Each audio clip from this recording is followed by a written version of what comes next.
Bonsoir, nouvelle vidéo. Donc cette fois-ci je vais vous parler de la création.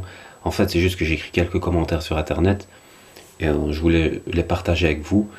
Ils sont très noirs, il y a de la vulgarité. La vulgarité c'est plus pour choquer, mettre un peu de piment. Et la noirceur c'est pour voir jusqu'où on peut aller regarder la vérité en face.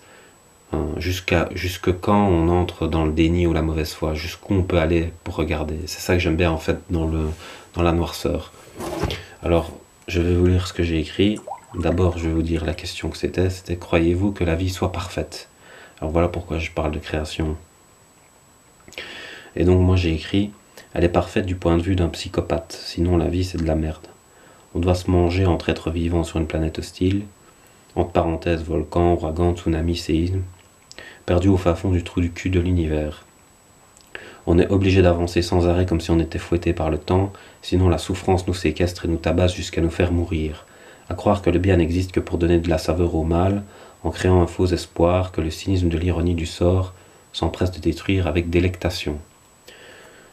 Comme vous le voyez, comme vous pouvez le constater, mon commentaire est très rose, très enthousiaste. Alors, la réponse. Les événements ont bien l'importance qu'on leur donne, le cycle de la vie terrestre est ce que vous décrivez, et tout fonctionne à la perfection pour la planète elle-même.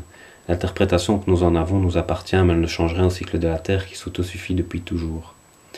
Et puis moi j'ai répondu très vulgairement et très rapidement, voilà. Moi j'emmerde le Dieu qui a créé ce monde, et s'il n'y en a pas, il est temps qu'il y en ait un, pour mettre de l'ordre dans ce chaos. Alors, après, réponse. C'est une personne que je connais pas, je ne veux pas citer son nom évidemment. La vie n'a qu'une seule et unique version, elle n'a aucun comparable et elle est éternelle. La vie c'est comme l'eau, l'eau n'a qu'une seule et unique version, elle n'a aucun comparable et elle est éternelle. Métaphoriquement, si vous fabriquez une machine et qu'elle remplit sa fonction parfaitement et éternellement par elle-même, alors selon moi cette machine est parfaite. Et là j'ai répondu par rapport à ça. Une machine qui obéit à des lois n'est pas forcément parfaite dans l'absolu. Au mieux, elle excelle dans la fonction qu'elle remplit, ou peut-être qu'elle est parfaite dans la fonction qu'elle remplit, mais c'est pas transcendant, c'est juste la fonction qu'elle remplit. Mais c'est pas ça, c'est pas ce que j'ai écrit, c'est ce que je rajoute maintenant. Sinon, je recommence. Une machine qui obéit à des lois n'est pas forcément parfaite dans l'absolu. Au mieux, elle excelle dans la fonction qu'elle remplit. Si les lois étaient mauvaises, ça voudrait dire que la perfection est une connasse. Or, par définition, ça ne peut être le cas.